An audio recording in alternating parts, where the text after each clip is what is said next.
Que diable allait-il faire dans cette galère? Non, c'est un peu court, jeune homme. Tu m'avais pas dit que t'étais marié, toi. Et après les chevaux, vous êtes la personne que j'aime le plus. Quelle bassesse. Bonjour et soyez les bienvenus dans La Troupe, l'émission qui vous explique le spectacle vivant. Avec mes invités, je vais démêler les ficelles du monde de la scène pour vous permettre de devenir plus efficace dans ce domaine artistique parfois complexe. Je ne saurais, moi, parler votre jargon. Conseils d'experts, création de spectacles, parcours et témoignages, on est là pour vous offrir des solutions concrètes et vous accompagner dans la réussite de votre projet professionnel. Des répétitions à la programmation, en passant bien sûr par l'administratif, Il est joli mon contrat, vous pouvez le déchirer mon contrat. on va tout décortiquer ensemble. Envie de faire passer votre projet à l'étape supérieure, de comprendre la profession et de repartir avec la tête légère et pleine de bonnes idées, vous êtes au bon endroit. Et ça commence tout de suite avec l'épisode du jour. Aujourd'hui, on va parler technique de l'acteur. Quel mindset adopter, comment préparer son training, réponse avec Stéphanie Wurtz, comédienne et coach d'acteur. J'ai envie de commencer par le début. Qu'est-ce que tu as fait comme formation et quelles qualités tu as retenues d'elle? Alors, j'ai commencé vraiment par le conservatoire de Versailles, où ça m'a confirmé l'amour que j'avais pour ce métier ou futur métier de comédienne, parce qu'à la base, je suis comédienne. Et j'ai fait l'école Claude Mathieu aussi. Alors ça a été une révélation de formation, vraiment. Art et technique de l'acteur, vraiment, avec des grands pédagogues, vraiment. Et ça allait très bien avec mon caractère parce que je suis quelqu'un de très scolaire et il fallait bosser. Voilà. Si tu bosses pas, c'est pas la peine, ça sert à rien.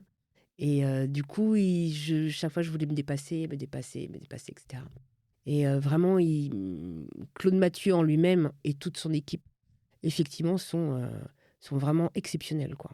Exceptionnels. C'est quoi les qualités principales que tu trouves qu'il y avait dans cette formation-là par rapport à ce que tu as fait avant au conservatoire, par exemple? Alors, déjà la multiplicité, je sais pas si on dit ça, la multiplicité. Ouais. La multidisciplinarité, peut-être? Oui, peut-être. Bah, en fait, c'est parce qu'il y a beaucoup d'intervenants. Enfin, il y a plus d'intervenants qu'au conservatoire de Versailles. Ouais. Voilà, c'était ça. Avec des cours, il y avait du clown, il y avait du masque, il y avait des classes libres, il y avait des thématiques, il y avait les alexandrins, il y avait toute une panoplie, en fait, avec des intervenants très différents et très complémentaires. Donc ça, c'était formidable. C'est une grosse richesse et qui vraiment sont là pour faire que l'apprenti comédien devienne comédien. Et avec aussi beaucoup de rigueur, beaucoup de passion et beaucoup de vérité et d'humilité. C'est-à-dire que même Claude Mathieu disait, bon, là, vous êtes 100, il y en aura 20 qui feront ce métier. Cash. Ouais. Et ça, j'aimais beaucoup. Et puis, c'était des très, très belles années, quoi. Ouais, beaucoup de boulot, mais hyper enrichissant. Et j'ai des flashs encore qui me reviennent de certaines personnes qui m'ont apporté beaucoup et qu'on gravait des choses en moi en tant que comédienne et metteur en scène et directrice d'acteur et coach aujourd'hui.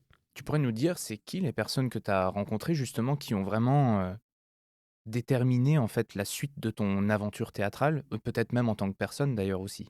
Alors, il y a eu certains, effectivement, à l'école Claude Mathieu, comme Claude Mathieu déjà, ça c'est clair. Il a énormément de qualités et très généreux et extrêmement cultivé. Enfin, vraiment, c'est quelqu'un que j'aime énormément. Il y a eu Laurence Blasco, qui est comédienne et pédagogue, et qui me poussait très loin, ce que j'ai moi aussi là, aujourd'hui, en tant que coach, en fait. Cette espèce de pousser l'autre avec toujours bienveillance, mais toujours très loin pour aller pour que la personne, qu'elle soit comédien ou pas, se mette en confiance et se dépasse, sans savoir où on va aller. Mais on y va. Et on y va, et il y a une espèce de guide comme ça, et on est sur un fil, une espèce de funambule comme ça. Le comédien est sur un fil comme ça, où la personne qui se fait coacher, et l'autre, l'accompagnant, c'est vraiment un accompagnant, et là, et marche avec elle ou avec lui, vraiment en lui tenant la main jusqu'à ce que il lâche, il lâche, il lâche. Et il y a une espèce de truc comme ça, de vertigineux. Et c'est extraordinaire parce qu'on voit vraiment la personne se transformer, en fait. Il y a une vraie transformation. Et physique même. C'est étonnant, quoi. C'est étonnant. J'assistais à un professeur, d'ailleurs brillant, qui s'appelle Yegé Klezik. Je l'assistais dans son travail et je lui ai demandé « C'est quoi pour toi un excellent pédagogue ? Qu'est-ce qui fait que pour toi un pédagogue passe au niveau supérieur ?» Et il m'a répondu une phrase très simple. Il m'a dit « C'est l'exigence et la sécurité. » Mais Et ça, j'ai trouvé ça très fort. complètement ça. Accompagner son élève pour lui donner suffisamment confiance pour se risquer d'aller soit là où il ne veut pas aller, Exactement. soit où il ne sait pas comment y aller, on va dire, et en même temps, lui assurer qu'il y a un filet de sécurité. Et après, bien sûr, transmettre ce sentiment-là à toute la classe pour que l'espace de travail devienne un peu, entre gros guillemets, un sanctuaire, là où la naissance peut avoir lieu. Et c'est très intéressant. Il y a des milliers de choses fascinantes à évoquer dans le spectacle vivant. C'est pour ça qu'on fait ce podcast. C'est pour essayer de détailler chacun des sujets nombreux et variés qui sont très intéressants. Avec toi, aujourd'hui, il y en a 3 principalement que j'aimerais aborder. Bien sûr, c'est la question de la formation initiale, parce que je pense que toi, tu as Ouais. reçu une formation initiale qui a été importante, déterminante, précieuse. Et aujourd'hui, il y a beaucoup d'offres différentes pour les jeunes personnes qui souhaitent se former au métier de la scène, les futurs comédiens, comédiennes, mais aussi les futurs metteurs en scène. Je voulais aussi qu'on parle de ton activité, puisque tu es coach de comédiens. En tout cas, tu fais de la direction d'acteurs Ouais. très régulièrement. Et puis, pour finir, on pourra peut-être aussi parler tout simplement, comme je te disais la première fois où on s'est rencontrés, de théâtre. Mhm. Non pas de pièces en particulier, mais Mhm. plutôt de qu'est-ce qui se passe sur une scène. Et voilà, ça fait déjà un beau programme. Mais si on arrive à passer tout ça en revue, on est vraiment les champions du pétrole, quoi. On est vraiment les champions du monde. Pour toutes les jeunes personnes qui nous écoutent, selon toi, qu'est-ce qu'ils doivent rechercher principalement dans une formation en tant que comédien ou comédienne ? Des outils techniques indispensables. Tu peux nous en citer quelques-uns, par exemple ? Tout ce qui est sur le travail de voix, le travail de corps, placer sa voix, comment la placer, par quel biais. Le corps, pareil, le corps est un outil formidable, hein, qu'il faut savoir écouter. Et ça aussi, je l'ai appris, mais je ne l'ai pas forcément appris à l'école Claude Mathieu, où ils ont pu me le dire, mais je ne l'ai pas entendu. Je l'ai appris avec une metteur en scène avec laquelle je travaille beaucoup et que j'aime énormément et que j'admire beaucoup, qui s'appelle Manon Montel. Et elle dit à ses comédiens, posez votre cerveau, on réfléchit trop. Et c'est Jean-Philippe Daguerre aussi, avec lequel je travaille énormément depuis 20 ans, j'ai cette chance-là, qui est un grand monsieur, un grand metteur en scène et aussi un grand homme que j'aime énormément et qui m'a aussi énormément appris. C'est les deux qui m'ont beaucoup appris, Manon Montel et Jean-Philippe Daguerre, de ne pas être trop intelligent. Ça, c'était Jean-Philippe qui disait ça. Alors, on ne comprend pas pourquoi, et après, on comprend très bien. Effectivement, il ne faut pas être trop intelligent. Parce que, moi, ce que j'aime au théâtre, et là où j'accompagne aussi les comédiens dans des impros, c'est d'être dans la sensation, en fait. C'est ça moi, en tant que public, c'est ça que je veux voir sur scène. Et ça transpire. C'est pas dans la tête, en fait, on s'en fout. Sinon, on prend le texte et puis on le lit à la maison, quoi. C'est très beau, mais ça suffit pas. Et je trouve que c'est l'humain avec ce qu'il est de beau, de bon, de mauvais, ses parts d'ombre, etc. Ces choses qu'il assume pas, et ça fait une espèce de truc comme ça, une espèce de cocktail. Et j'y vais et je l'offre. Et ça, c'est moi, ça me touche, mais tout de suite, quoi. Et je m'empare de cette matière-là, toujours. Et comme tu disais, par rapport à ce pédagogue, et c'est la manière vraiment dont je travaille, c'est les 2 mots que j'emploie, je dis bienveillance, mais c'est vrai que c'est de la sécurité. Je trouve ça très juste, la sécurité. Et effectivement, l'exigence. Ça, c'est pour moi, c'est les 2 maîtres mots pour accompagner quelqu'un, quelle que soit la personne, quel que soit le lieu, quel que soit le domaine, quel que soit. Pour moi, c'est ça. C'est effectivement bienveillance, sécurité, exigence. Ça, c'est... C'est intéressant que tu dises ça d'ailleurs parce que on reviendra juste après sur ce que les jeunes personnes qui veulent se professionnaliser doivent rechercher dans une formation. Donc on a parlé des outils techniques simplement, mais il y a aussi quelque chose qui doit être assez important, c'est de construire une relation de confiance avec son pédagogue. Je pense que c'est pas nécessairement une condition sine qua non, mais en tout cas, lorsque ça arrive, c'est là qu'on peut se transformer quand même pas mal. Bien Parce sûr, que là, d'un coup, on se rend disponible pour bien les sûr. enseignements de quelqu'un. J'ai envie de te demander, pour être comédien ou une comédienne qui fonctionne sur la durée, c'est quoi les qualités que tu as dû apprendre? Alors, c'est pas forcément apprendre, c'est celle que j'ai et celle euh, qu'ont les capitaines de ma famille. C'est la fidélité. Euh, Jean-Philippe Daguerre, c'est quelqu'un d'extrêmement fidèle. Et il aime les comédiens. Il les aime. Il en est un en plus, donc il sait ce que c'est. Mhm. Et il les aime. Et on avait joué les Milieux de nuit qui étaient mis en scène par Jean-Philippe Daguerre en 99-2000. Pendant 3 ans, 4 ans, ça a duré. Moi, j'étais là la deuxième année, à partir de la deuxième année. Et on a réuni toute l'équipe, pratiquement toute l'équipe. Ça faisait 20 ans qu'on ne s'était pas vu. 20 ans. Et c'était comme si on s'était vu hier. Une espèce de truc comme ça. Et je ne sais pas d'où ça vient, hein, mais c'est. En fait, il a ça en lui, Jean-Phi. Et du coup, je pense qu'il s'entoure de gens qui sont aussi comme ça. Qui ont une humanité très riche, une sincérité, une authenticité. Ça ne triche pas, en fait. Et des gens hyper différents, mais aussi extrêmement complémentaires. Et la force qu'il a, c'est vraiment, je trouve, de réunir ces gens-là, sans doute par intuition aussi. Et c'est extrêmement rare qui se trompent. Et ça, c'est une force, pour moi, c'est la force aussi de ces spectacles-là. Et c'est cette riche d'humanité et voilà, et ça va avec la fidélité, effectivement. Ouais. C'est intéressant ça parce que on ne parle même pas d'être sur scène en fait. On parle Ouais. avant toute chose que pour être quelqu'un qui dure dans ce métier, il faut avant tout avoir ou développer en tout cas des qualités humaines. Mais c'est-à-dire, faut pas comment dire ça?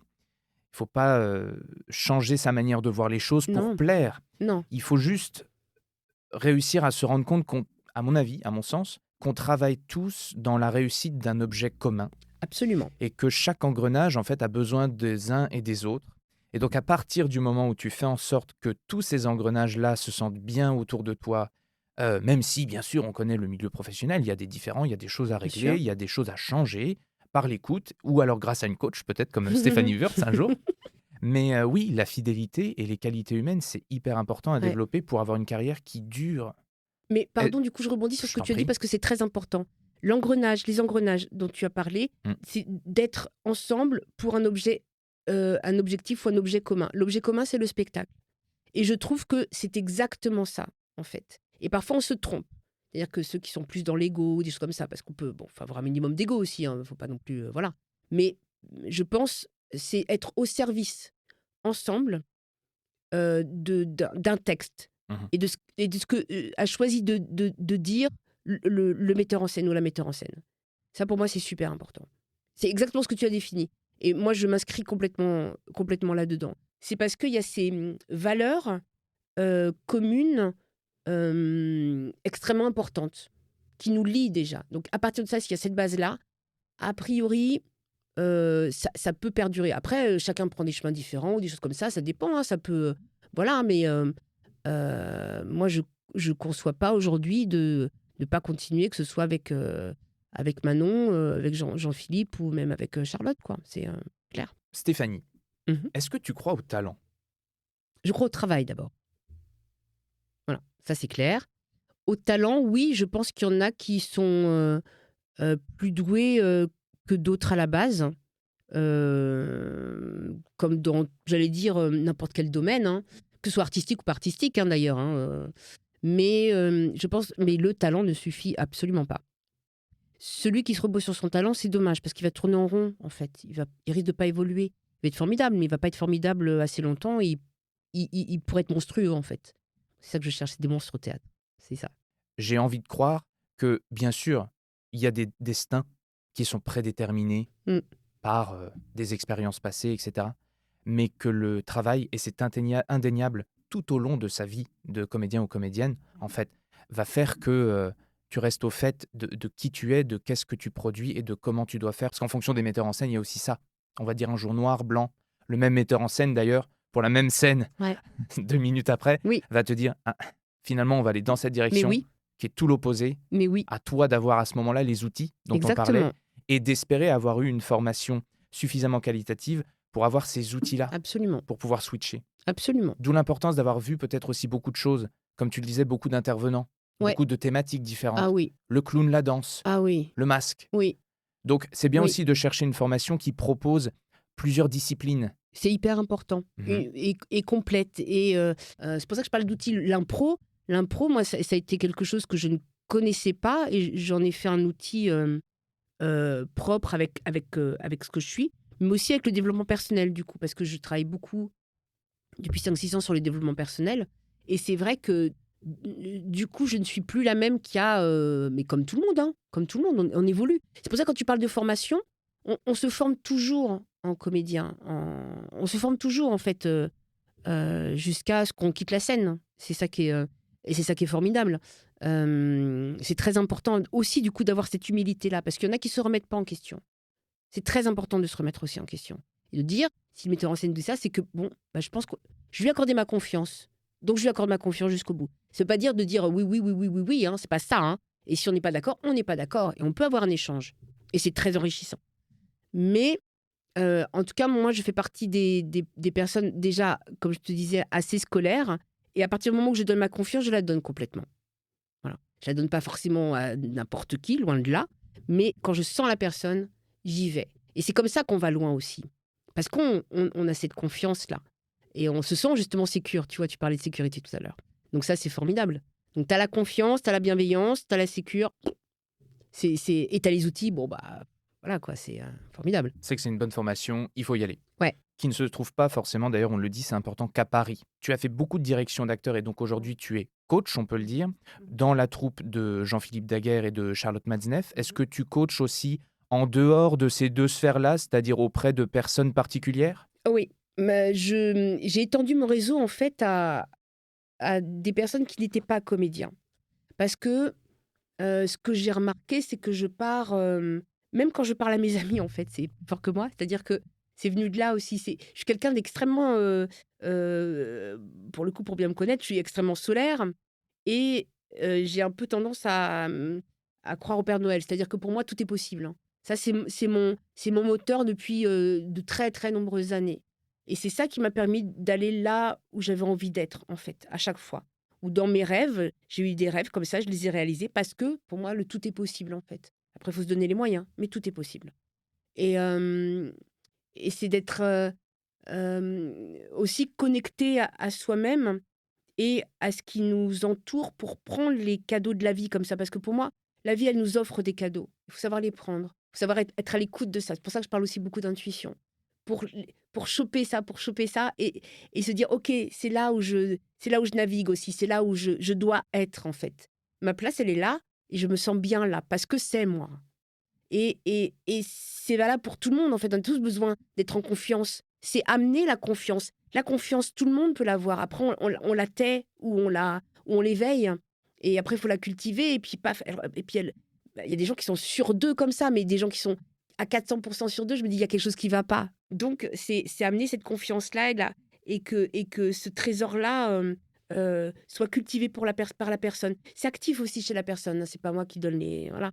C'est un travail en commun, en fait. On surfe ensemble. Hein. On navigue ensemble dans un accord commun avec des bases qui sont dites, des règles qui sont dites. Moi, je travaille comme ça. Est-ce que ça te convient? Oui, non, voilà. Hein, c'est pas du tout... j'impose jamais rien. Et ce sera toujours dans la bienveillance. Toujours. On reparlait d'exigence et de bienveillance, mais pour moi, c'est primordial. Faut faire attention, faut faire très attention à la personne qu'on a en face de soi. Même quand on est metteur en scène, c'est pareil vis-à-vis du comédien. Faut faire très attention. Moi, quand je coach ou quand je dirige, je vais pouvoir pousser l'autre, mais jamais pas là où il veut pas aller, c'est pas ça, hein, parce que on y va d'un commun accord.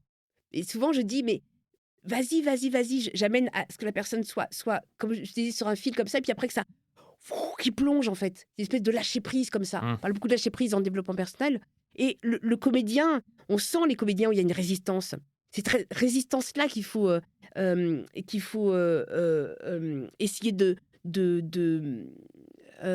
d'enlever. Pour moi, la résistance, c'est l'ennemi, en fait. Le lâcher-prise est l'ami d'un comédien.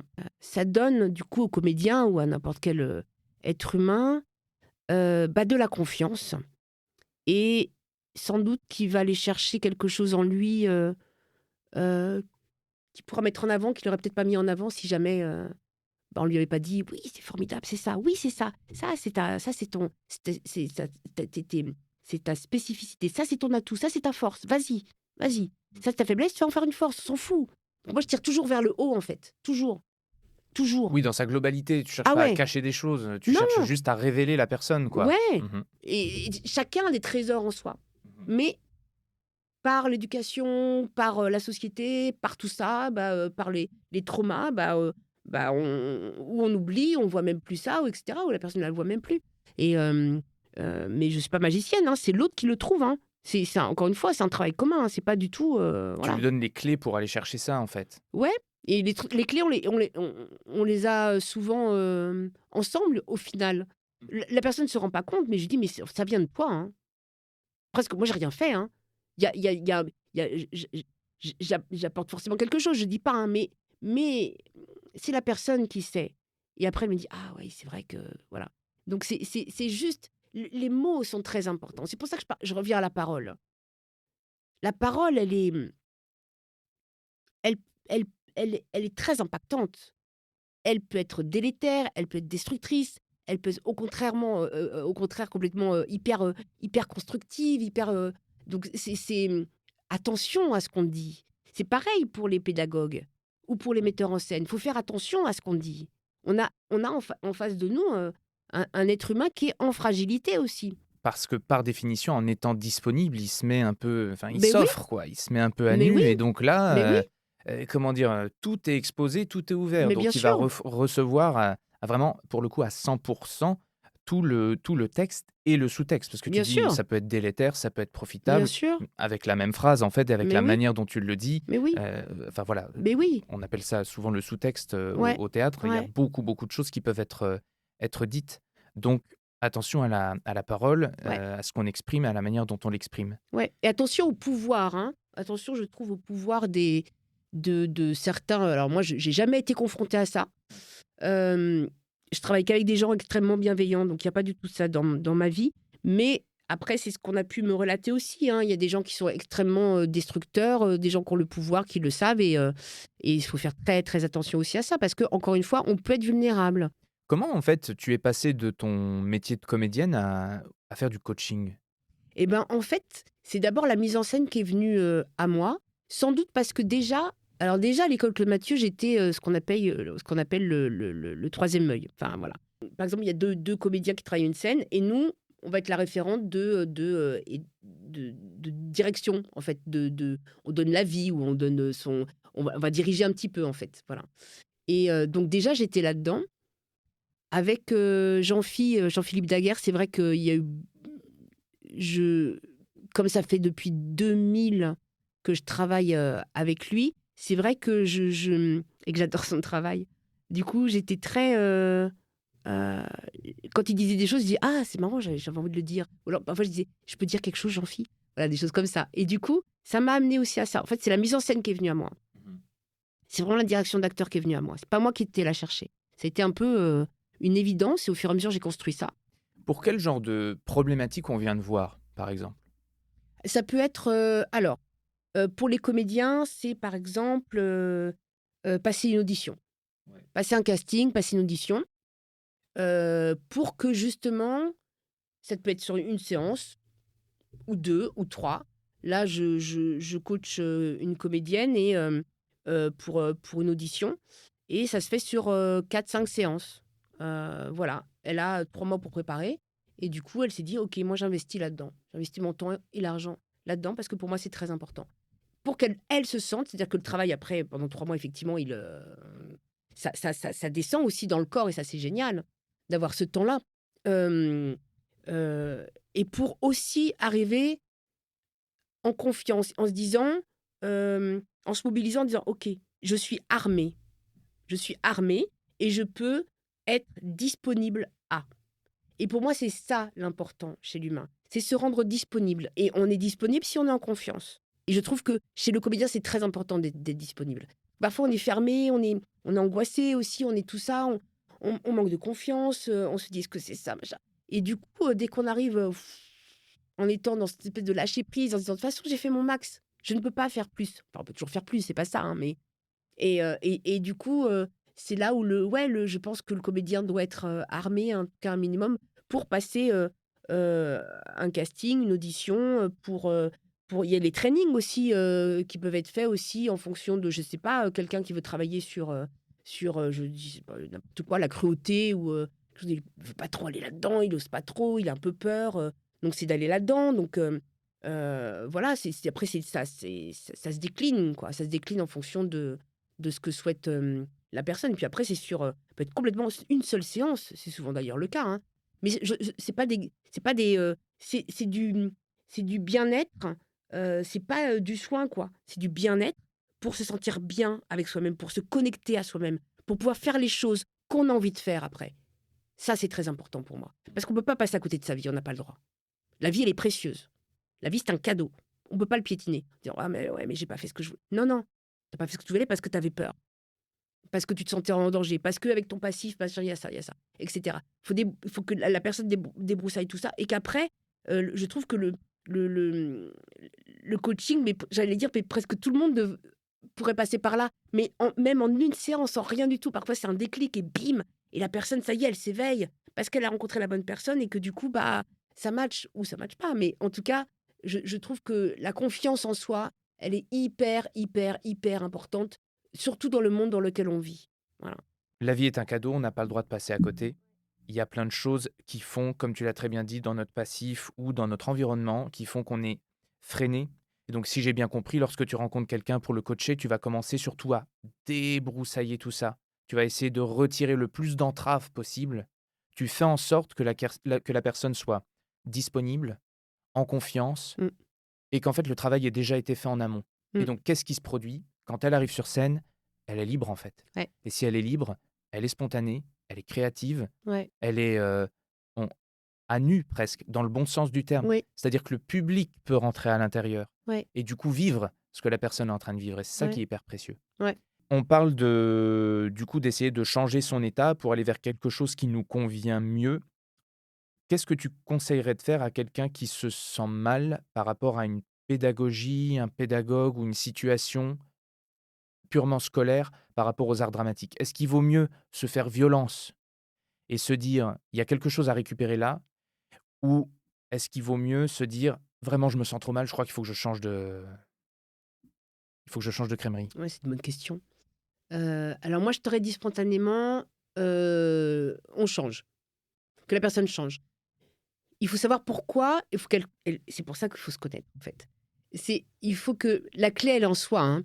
Il faut que, je pense, la personne, se dise: «Oui, mais qu'est-ce qui me convient pas là-dedans? Pourquoi ça me convient pas?» C'est pas simplement: «Ouais, ça me», c'est pourquoi? Qu'est-ce qui me vient comment dire? Me poser problème là-dedans? Qu'est-ce qui,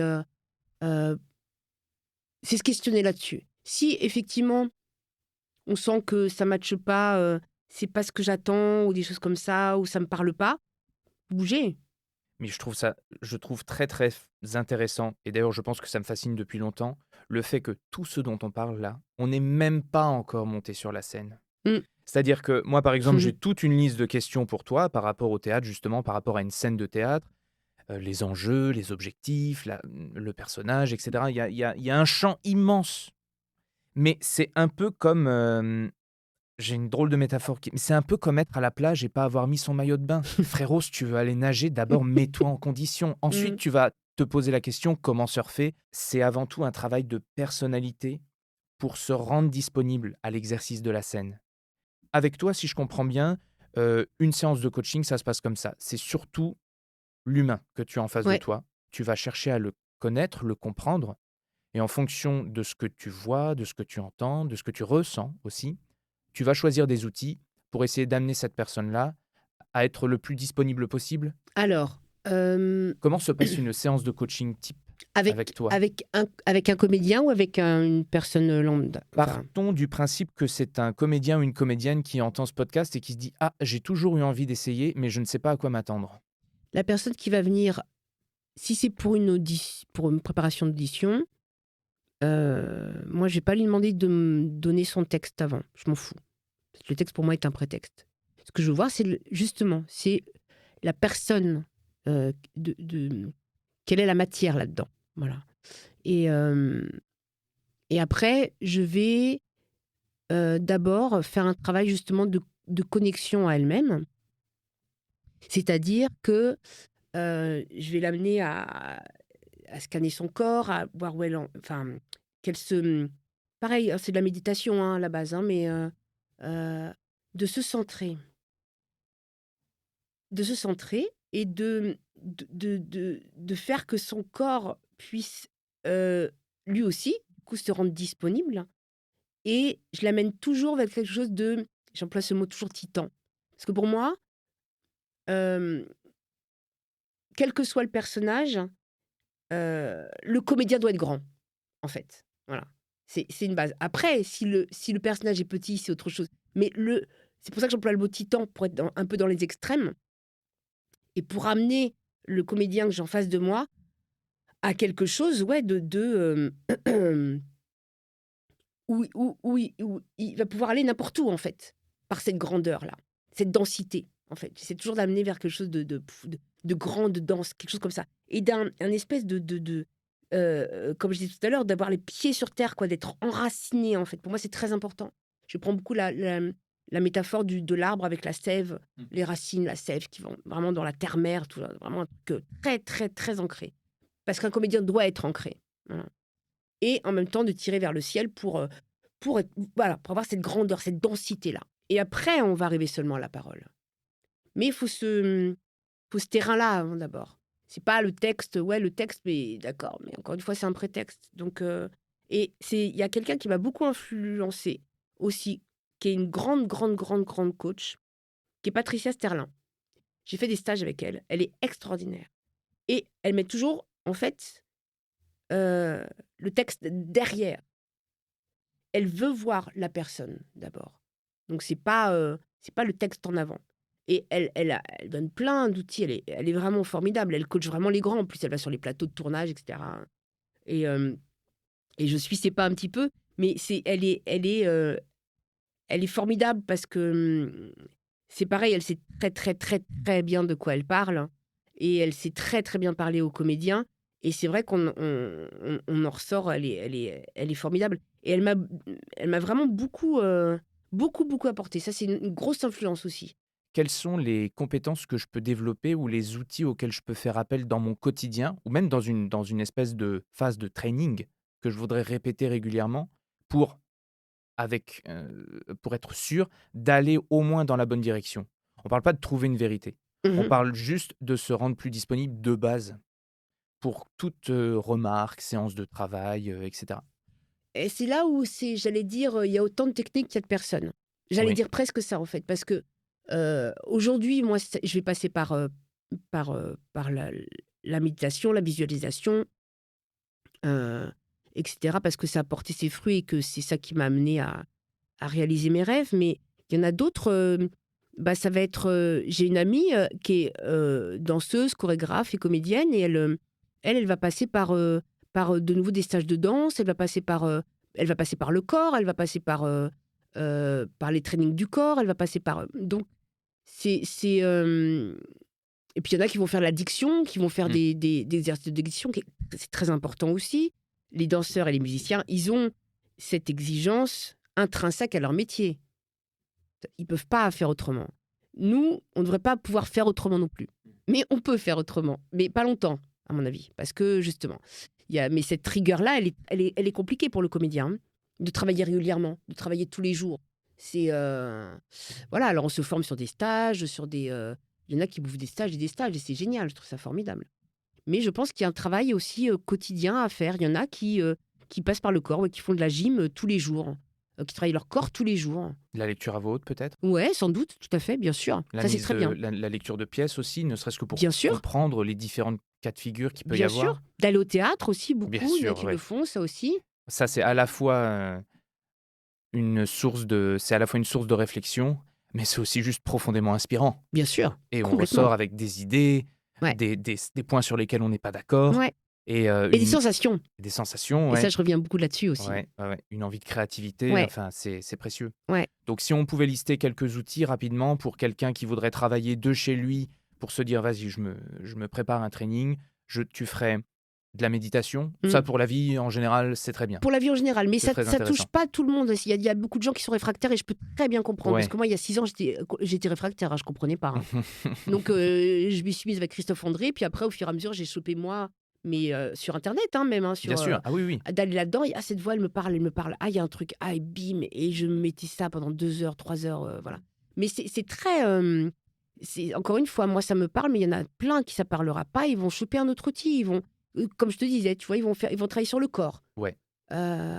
Mais pas dans la méditation, sur le Bien corps, sûr. en faisant des choses très. Voilà, ou du yoga, ou du pilate, des choses comme ça aussi. Ça se fait beaucoup. Je pense que le travail sur le corps est très important pour un comédien.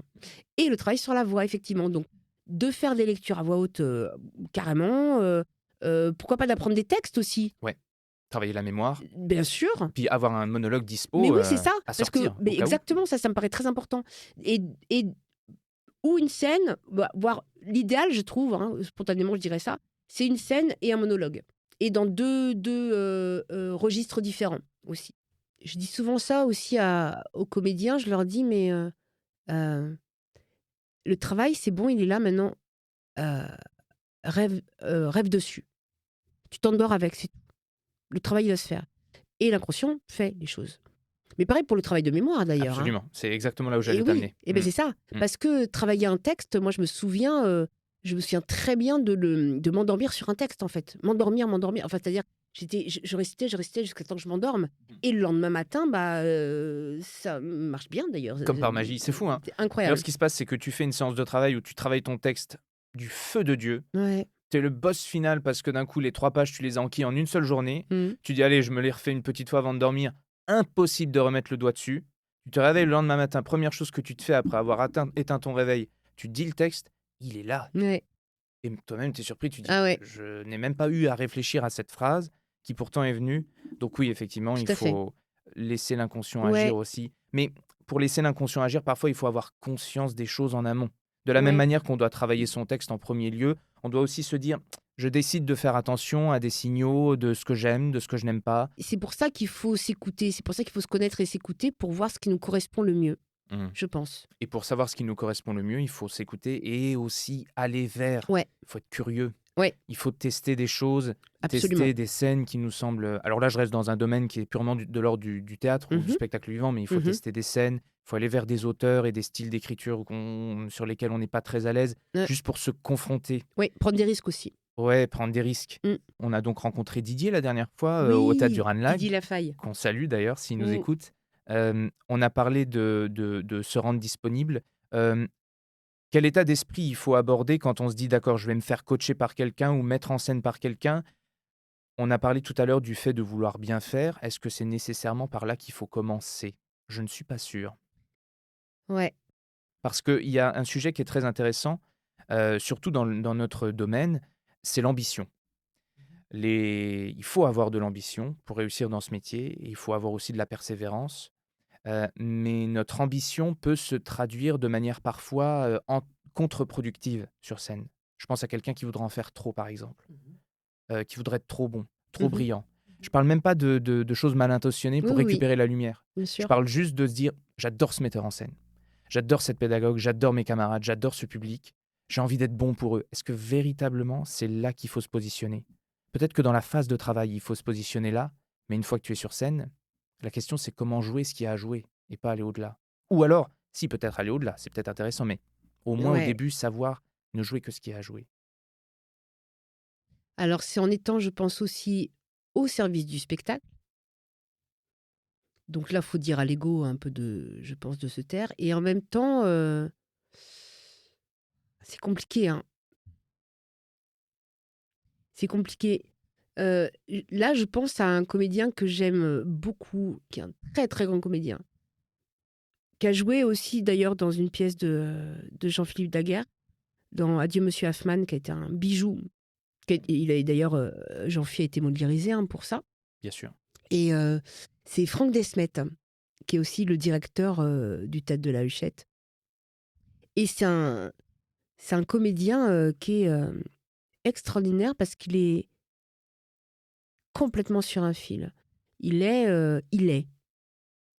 Bon, voilà. Et là, quand t'as dit ça, voilà, j'ai tout dit. t'as tout dit. Il est. C'est extraordinaire. Il est au moment présent. Il est là où il faut. Il est dans un lâcher-prise et en même temps, tu contrôles un minimum, hein, sinon tu sais pas où tu vas. Mais c'est incroyable. Il est d'une... Et c'est quelqu'un d'humble en plus. Donc c'est formidable. C'est-à-dire que ce comédien-là, cette personne-là, pour moi, il y en a d'autres, hein, mais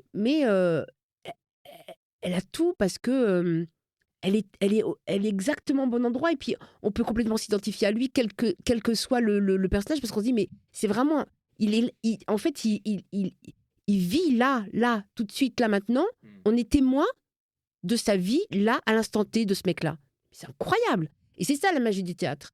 Mais je trouve que ce genre de comédien est assez est remarquable d'abord dans le premier sens du terme et assez rare, enfin, d'avoir cette densité-là, cette humanité-là et se dire waouh, moi ça me fascine quoi. Ça me bouleverse et ça me fascine. Ah, ils sont fascinants. Déjà, il y a un truc, c'est que souvent on les spot tout de suite. On les remarque. Ouais. C'est tellement gros, Ah ouais. entre guillemets. Ah ouais. Je dis pas, ils bouffent pas le plateau. Les camarades sont là avec. Oui. Mais il y a une espèce de d'aura, de tube ah ouais. du public Ah au ouais. comédien qui Ah ouais. fait que c'est pas que tu as envie de regarder que lui ou elle après, mais il y a un truc, nom de Dieu, c'est Sûr. incroyable ce qui est en train de se passer sur Mais ce oui. plateau, quoi. Parce qu'il y a un transfert direct Ouais. de la personne et de Ouais. sa pensée, on va dire, ou en tout cas, même si elle contrôle tout ça, c'est très bien caché, Ouais. au public, quoi. Ouais. Mais complètement. Après, du coup, j'étais en train de penser à un autre comédien que j'aime beaucoup et qui revêt une qualité absolument énorme. C'est pour ça qu'il perdure. Et il est dans énormément de pièces de Jean-Philippe Daguerre. C'est Stéphane Dauch. Et il a une générosité. Bon, d'abord, c'est un très très bon comédien, hein, mais il a une générosité. C'est-à-dire que. Et il a une. Moi, j'aime les comédiens généreux. Mais pas faussement généreux, vraiment généreux. Et toujours au service d'eux, en fait. Et ça, je trouve ça génial parce que il brille. Mais il brille, mais moi, dès que je lui ai dit encore hier, je dis, mais c'est un bonheur de te voir sur scène, Steph. Et il donne. Il est passionné, hein, c'est un mec de scène, quoi. Il vit pas que pour la scène, mais beaucoup pour la scène. Et c'est d'une...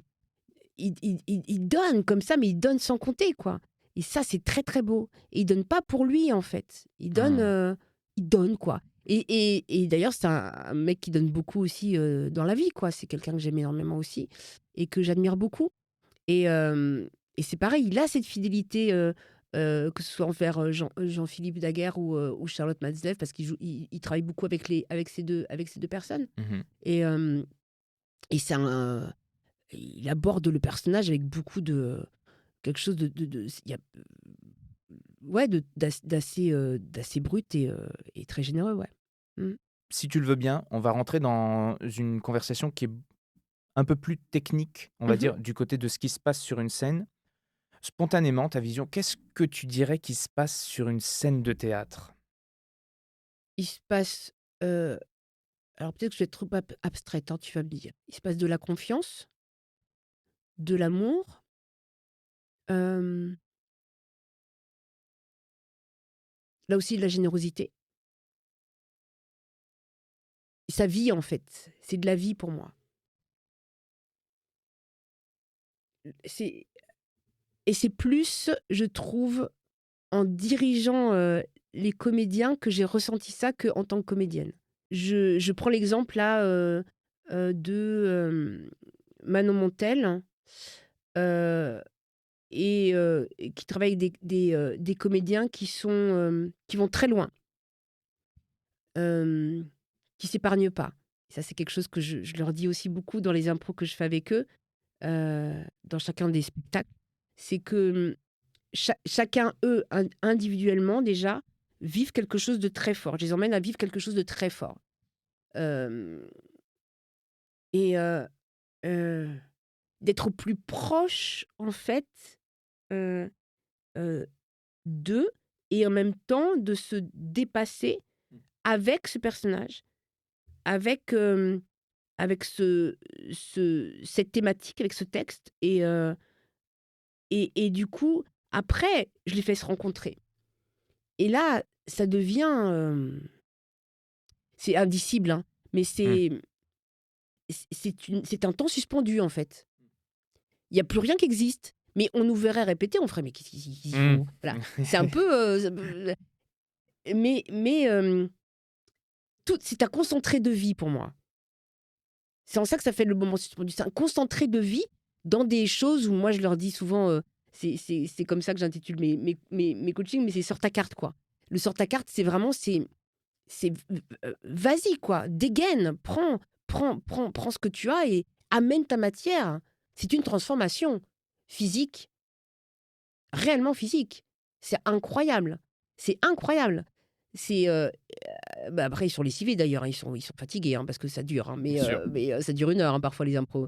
Mais c'est hyper fort. Il y a cette c'est une vie qui se fait, du coup, pour moi.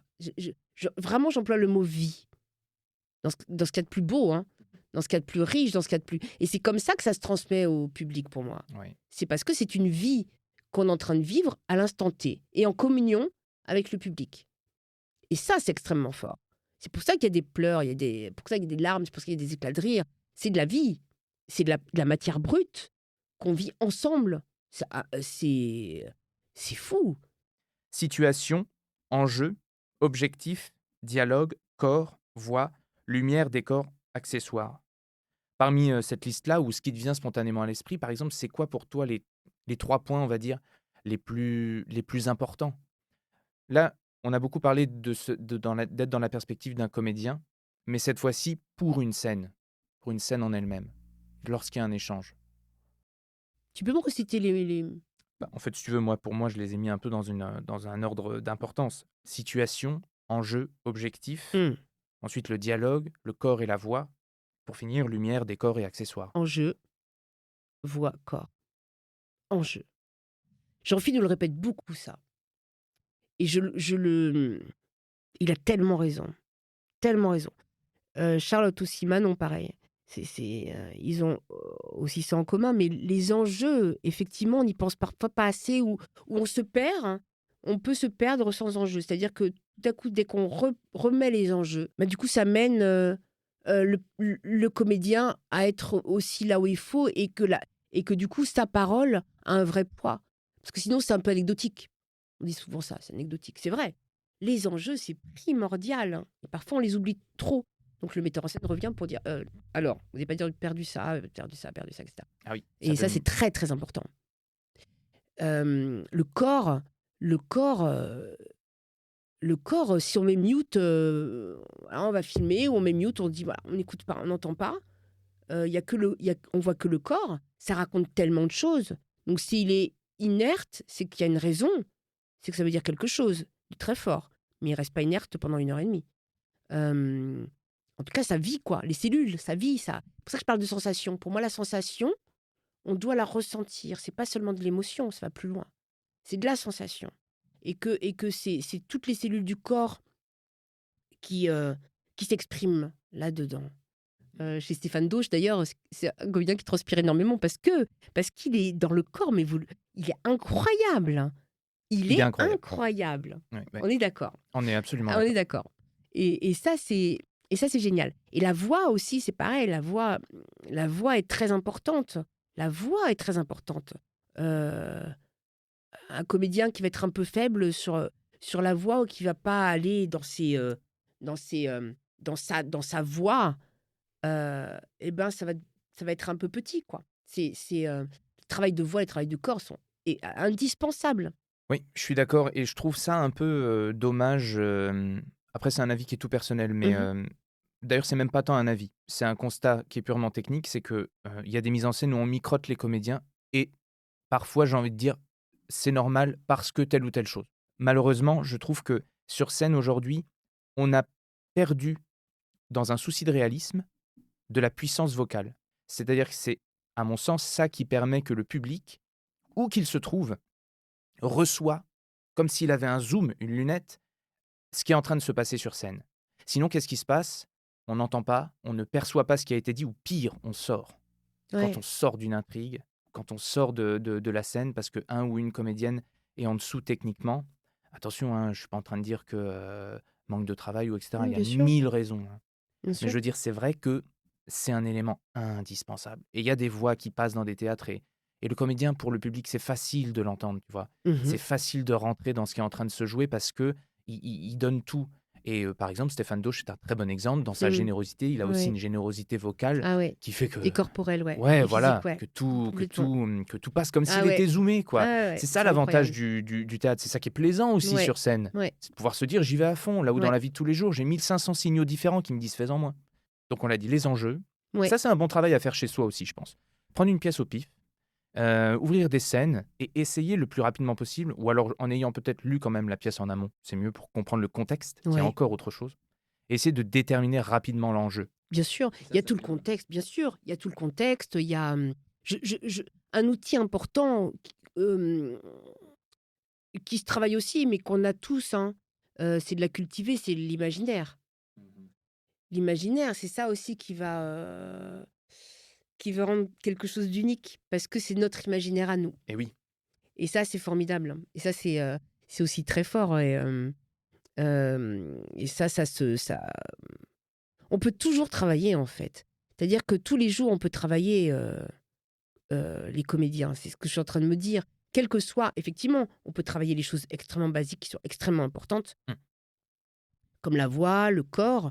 Mais c'est notre imaginaire, c'est d'aller voir un musée, c'est d'aller observer des choses, c'est d'aller s'asseoir à une terrasse de café et puis aller voir le comportement des gens, d'observer. L'observation est très Ah ouais, importante. ouais, C'est ouais. génial, ça aussi. Ah ouais. Et d'essayer de reproduire. Mm. Qu'est-ce que ça fait dans son corps, du coup? C'est quoi ce truc-là? Ça m'appartient pas. Mais alors, du coup, c'est quoi? C'est des jeux, en fait. C'est de jouer. De jouer avec tout ce qui nous entoure. Si je me mets dans la perspective de travailler avec un partenaire, peut-être pour la première fois, ou pas forcément Ah. d'ailleurs, qu'est-ce que je dois faire avec cette personne pour qu'une fois sur scène, il y ait des choses en plus qui se passent? Et alors ça, c'est pareil. Je pense qu'il n'y a pas de recette. Ça appartient à chacun. Ouais. La première fois où j'ai travaillé avec Manon Montel et Thomas Willem, c'était sur le CID. Et c'était une scène en arrivant en résidence un dimanche soir. Et on allait commencer le lundi. On a commencé le dimanche soir sur le plateau. Tous les trois.